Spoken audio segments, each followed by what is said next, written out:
Assalamualaikum warahmatullahi wabarakatuh.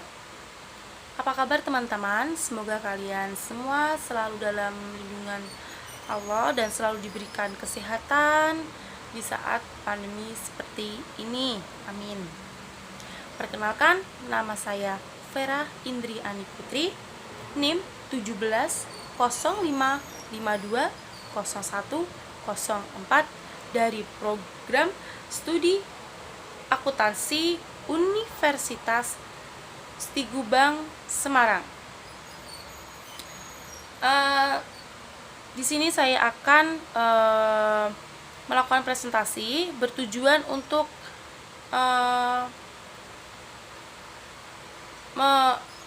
membuat tugas, yaitu ada tugas UTS dari dosen saya. Nah, semoga presentasi saya ini berjalan dengan lancar dan semoga bermanfaat juga nantinya buat teman-teman semua yang menonton video YouTube saya. Langsung saja, di sini saya akan mempresentasikan tentang peran auditor internal dalam pencegahan dan pendeteksian kecurangan.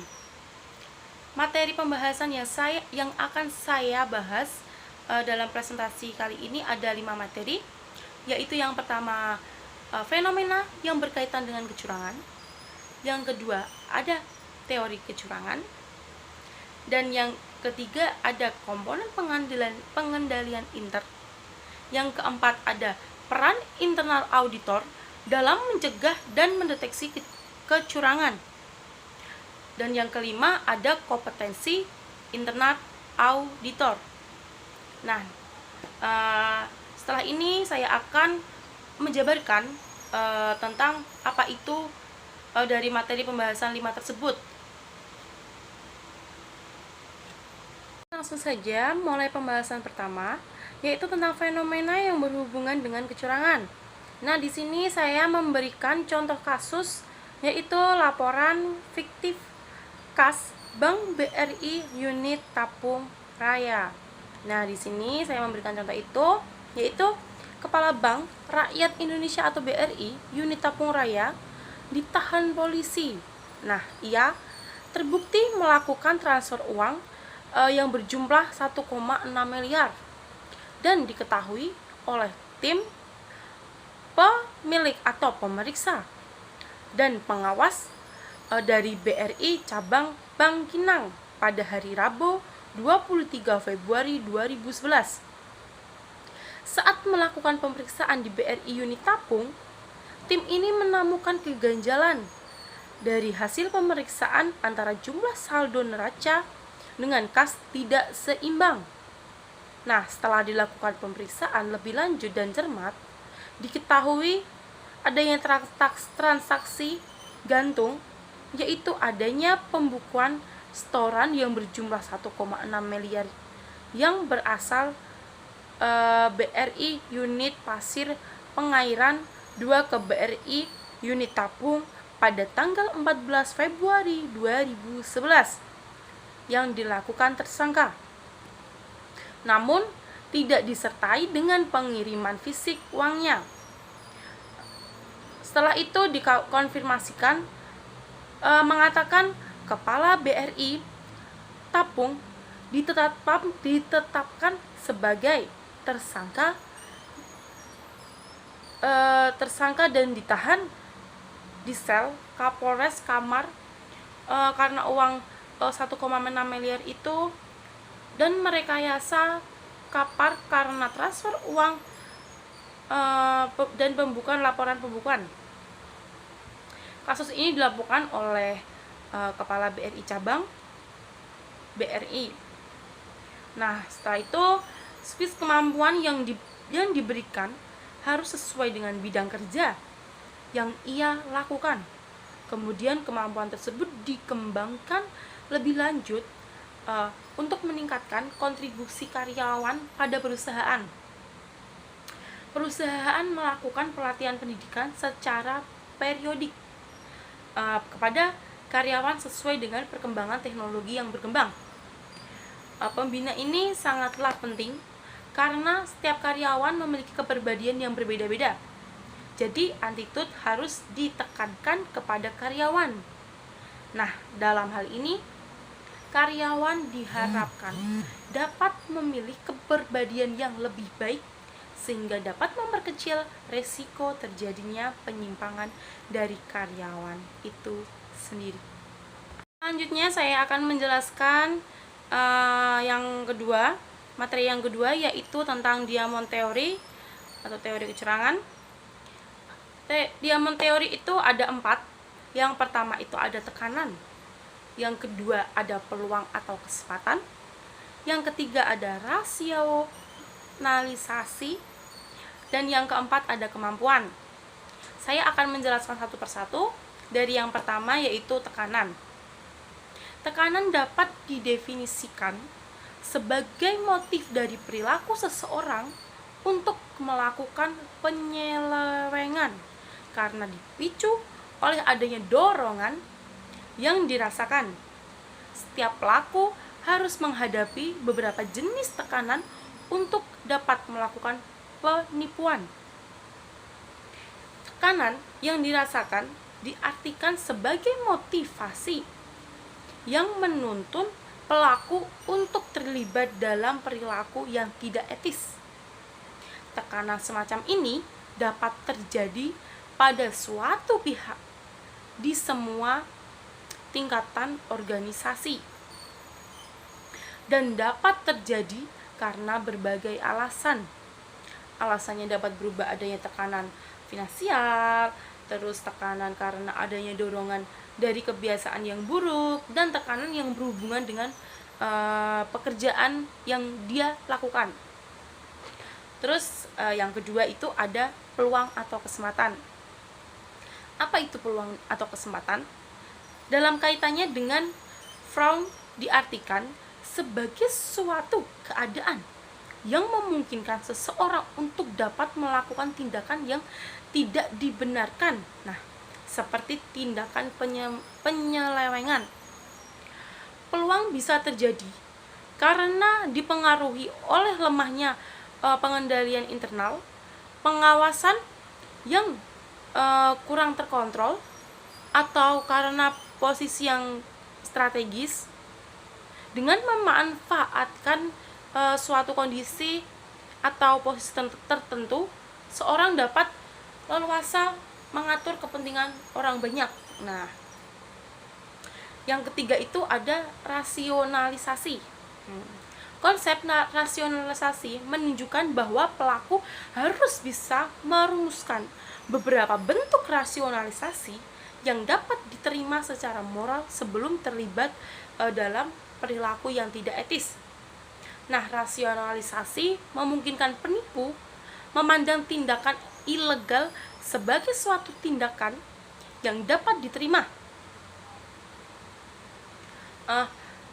Alasan seperti tergoda untuk melakukan fraud atau kecurangan karena merasa rekan kerjanya juga melakukan hal yang sama, terus dan tidak menerima saksi atas tindakan kecurangan tersebut untuk menjadi pembenaran dari penyelewengan yang terjadi.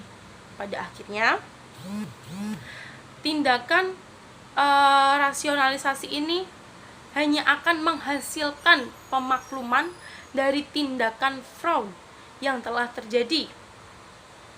Apalagi jika tindakan fraud dilakukan secara terus-menerus. Dan yang terakhir, yang keempat itu kemampuan atau kapabilitas diartikan sebagai suatu kemampuan atau kelebihan seseorang dalam memanfaatkan keadaan yang melingkupinya. Jadi di sekitar dia maksudnya.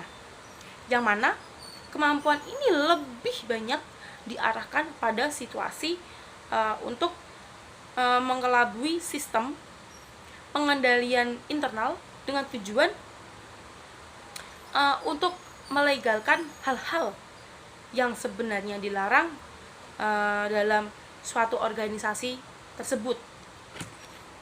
Materi yang ketiga yaitu komponen pengendalian internal.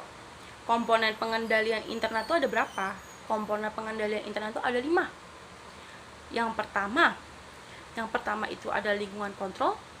Yang kedua itu aktivitas kontrol. Terus yang ketiga itu ada penilaian resiko. Yang keempat itu pengawasan. Dan yang kelima, informasi dan komunikasi. Saya akan menjelaskan apa itu tentang pengendalian internal tersebut itu, apa yang dimaksud lingkungan kontrol dan apa yang dimaksud lainnya itu. Ya, yang pertama itu ada lingkungan pengendalian. Nah, lingkungan pengendalian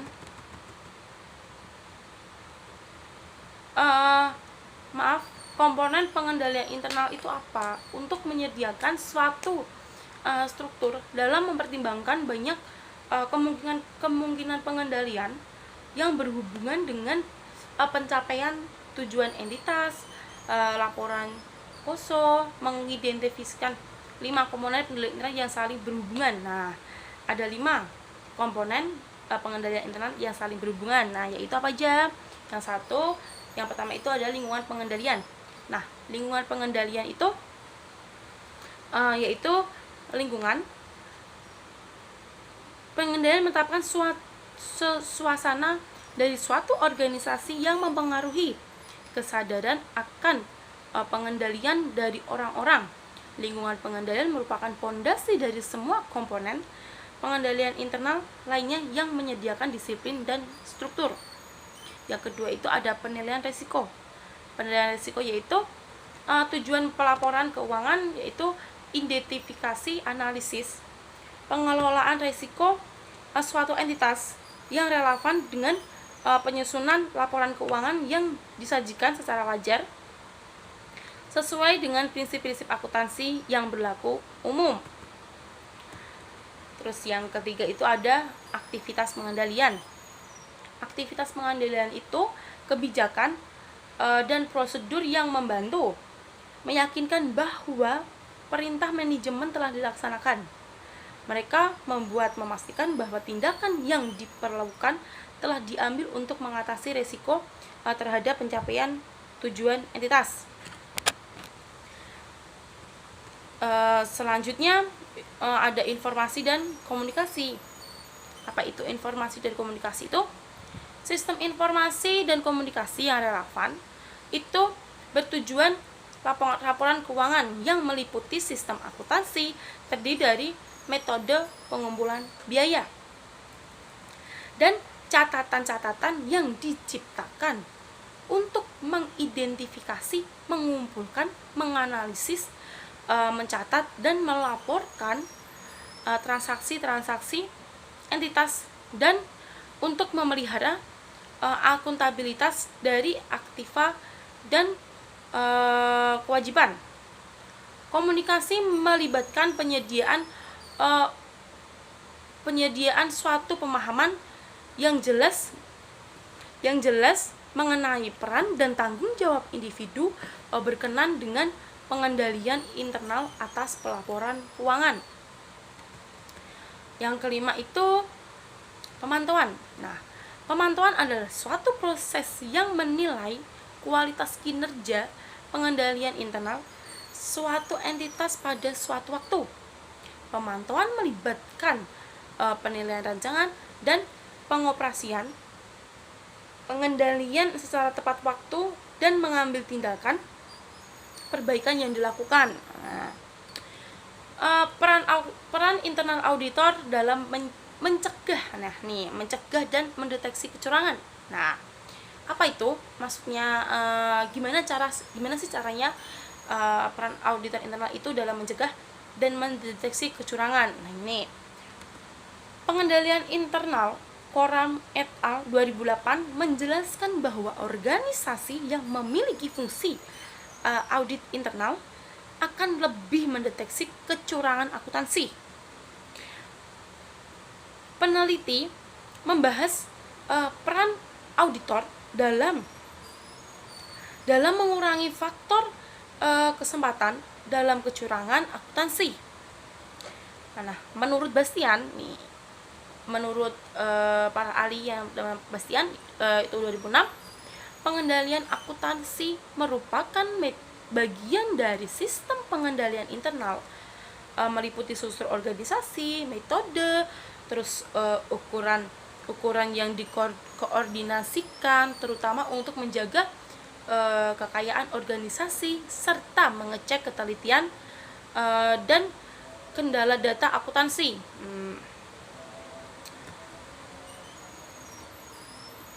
Terus sedangkan menurut Mulyadi itu ada 4 elemen pokok yang perlu diperhatikan, yaitu yang pertama ada struktur organisasi yang memisahkan tanggung jawab fungsional dengan tegas. Yang kedua,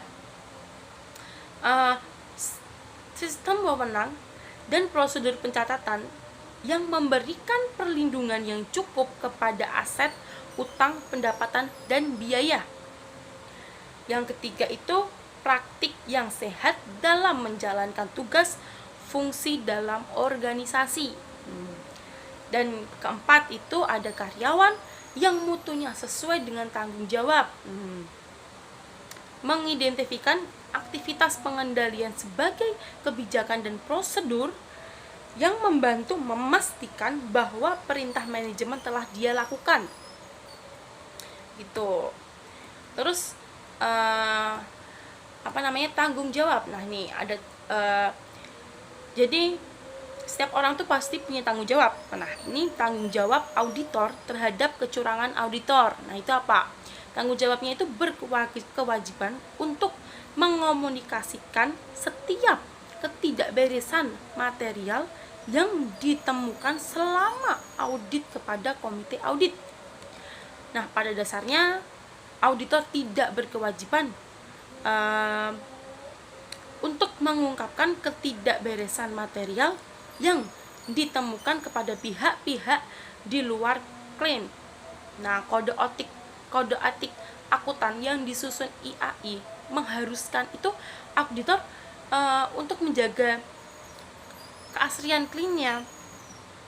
Jadi biasanya auditor dapat mengungkapkan ketidakberesan hanya apabila hal itu berpengaruh terhadap pendapatan atas laporan keuangan yang diperiksa.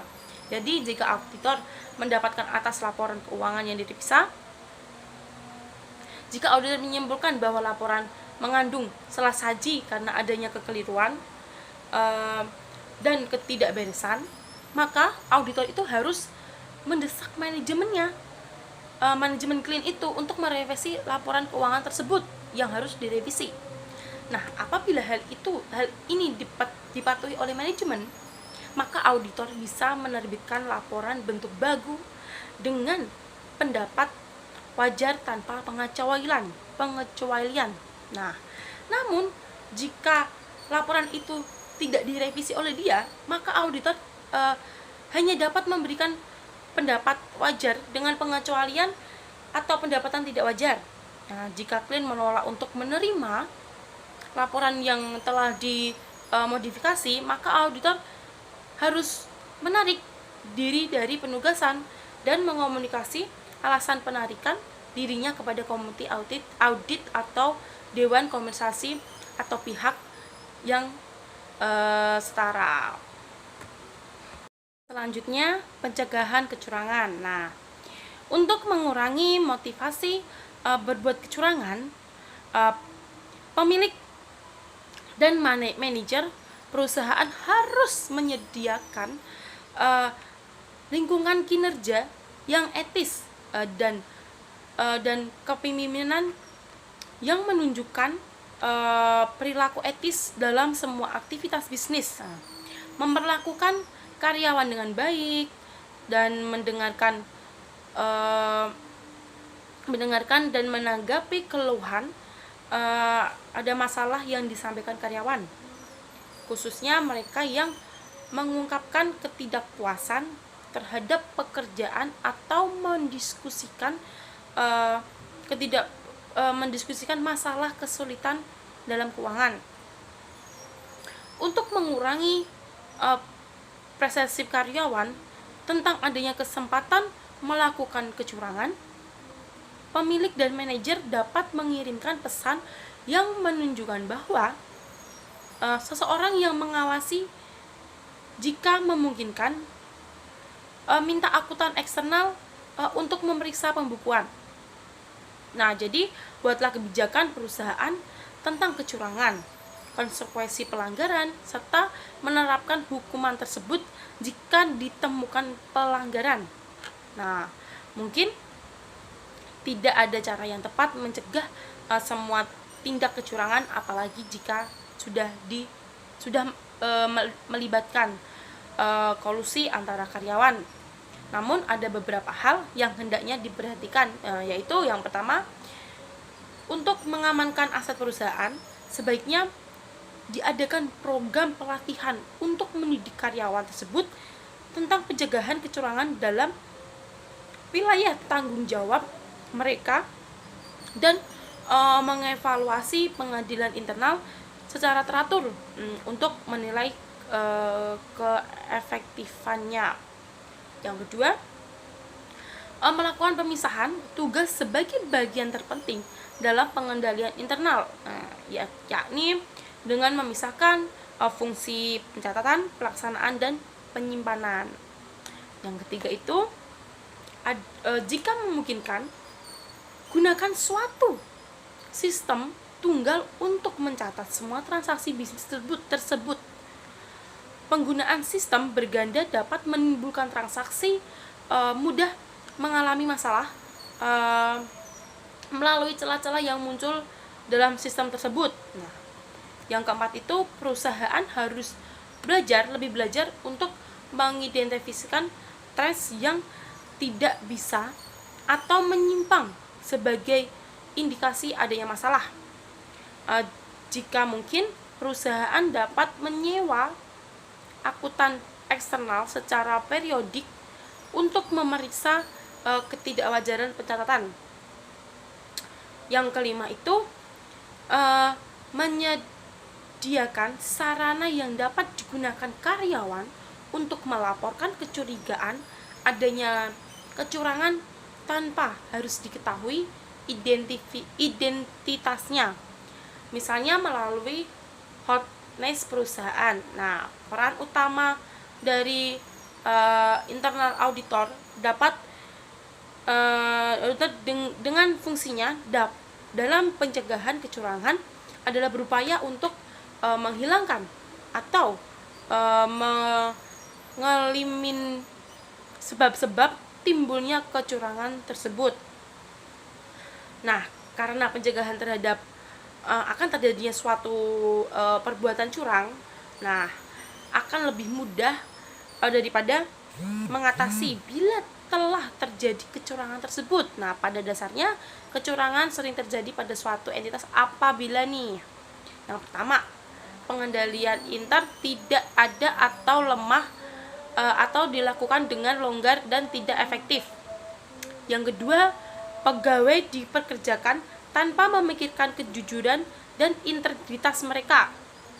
Yang ketiga, pegawai diatur, nah, dieksploitasi dengan tidak baik, disalahgunakan atau dilemparkan dengan tekanan yang besar untuk mencapai sasaran dan tujuan keuangan yang mengarah tindak kecurangan. Terus yang keempat, model manajemen sendiri melakukan kecurangan tidak efisien atau tidak efektif, sehingga taat terhadap hukum dan peraturan yang berlaku.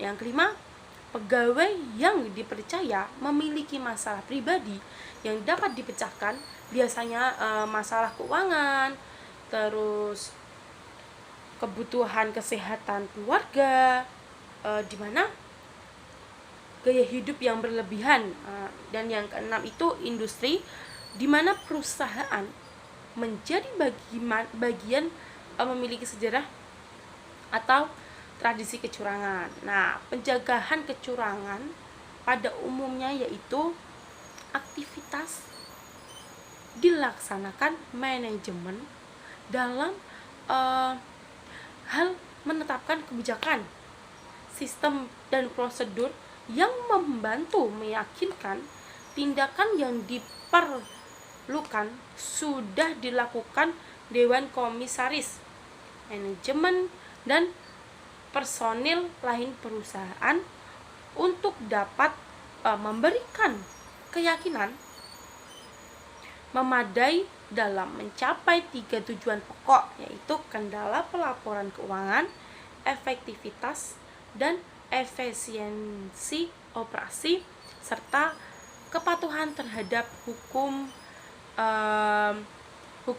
dan peraturan yang berlaku. Selanjutnya yaitu kecurangan yang mungkin terjadi harus dicegah. Dengan cara itu antara lain, ya ini ada beberapa cara untuk untuk pencegahan kecurangan, yaitu yang pertama, membangun struktur pengendalian yang baik. Nah, itu apa? Yaitu dengan semakin berkembangnya suatu perusahaan, maka tugas manajemen untuk mengendalikan jalannya perusahaan menjadi semakin berat. Nah, untuk mengendalikan jalan perusahaan menjadi semakin berat agar tujuan yang telah ditetapkan top manajemen dapat dicapai. Nah, keamanan harta perusahaan itu harus terjamin. Dari kegiatan operasi bisa dijalankan secara efektif dan efisien.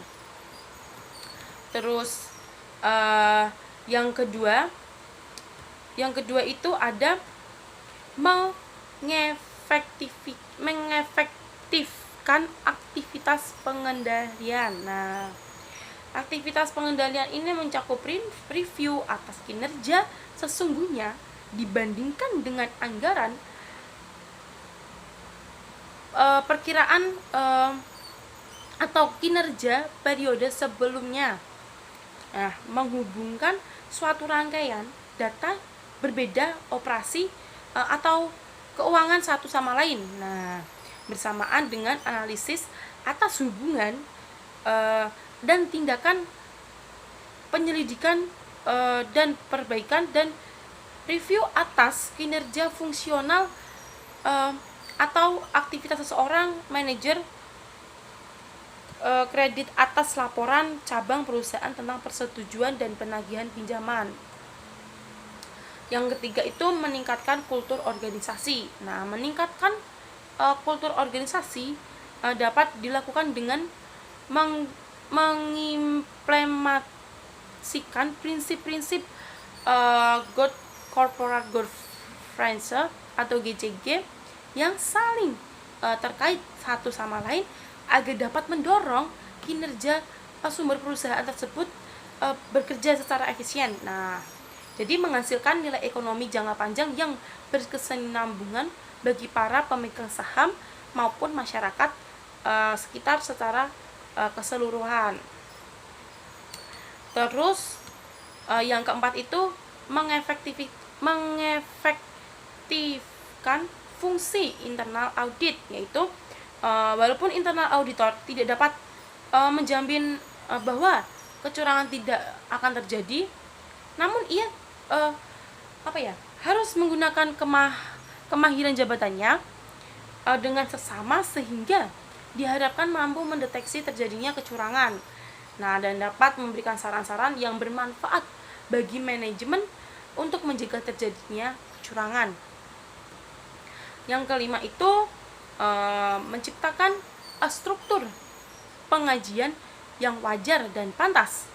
Yang keenam, mengadakan rotasi dan kewajiban bagi pegawai untuk mengambil hak cuti dia. Nah, yang ketujuh, memberikan saksi yang tegas kepada yang melakukan kecurangan dan berikan penghargaan kepada mereka yang berprestasi. Yang kedelapan, membuat program bantuan kepada pegawai yang mendapatkan kesulitan baik dalam hal keuangan maupun non keuangan. Yang kesembilan, menetapkan kebijakan perusahaan terhadap pemberian dari luar harus diinformasi dan dijelaskan pada orang-orang yang dianggap perlu agar jelas mana yang hadiah dan mana yang berupa sogokan dan mana itu yang resmi. Dan yang ke-10 yaitu menyediakan sumber-sumber tertentu dalam rangka mendeteksi kecurangan, karena kecurangan sulit ditemukan dalam pemeriksaan yang biasa-biasa saja. Nah, selanjutnya, materi yang selanjutnya itu ada mendeteksi kecurangan. Mendeteksi kecurangan itu ada 3. Yang pertama, kecurangan laporan keuangan. Yang kedua, penyalahgunaan aset. Dan yang ketiga itu korupsi. Apa itu kecurangan laporan keuangan? Nah, yang pertama, kecurangan dalam penyajian laporan keuangan umumnya dapat dideteksi melalui analisis laporan keuangan sebagai berikut, yaitu analisis vertikal, analisis horizontal, rasio gitu. Vertikal itu teknik yang digunakan untuk menganalisis antara item-item dalam laporan laba rugi. Nah, kalau horizontal, teknik untuk menganalisis presentase perubahan item laporan keuangan selama beberapa periode laporan. Kalau yang rasio, alat untuk mengukur hubungan antara nilai item dalam laporan keuangan. Yang kedua itu ada penyalahgunaan aset. Penyalahgunaan aset itu teknik untuk mendeteksi kecurangan-kecurangan. Kategori ini sangat banyak variasinya. Contohnya yaitu analytical review, suatu review atas berbagai akun yang mungkin menunjukkan ketidakbiasaan atau kegiatan-kegiatan yang tidak diharapkan. Terus ada statistical sampling, sebagaimana persediaan dokumen dasar pembelian dapat diuji secara sampling untuk menentukan ketidakbiasaan. Nah, yang ketiga itu korupsi. Nah, ini frekuensi terjadinya korupsi di perusahaan relatif lebih kecil, namun total kerugian yang ditimbulkan sangat cukup besar.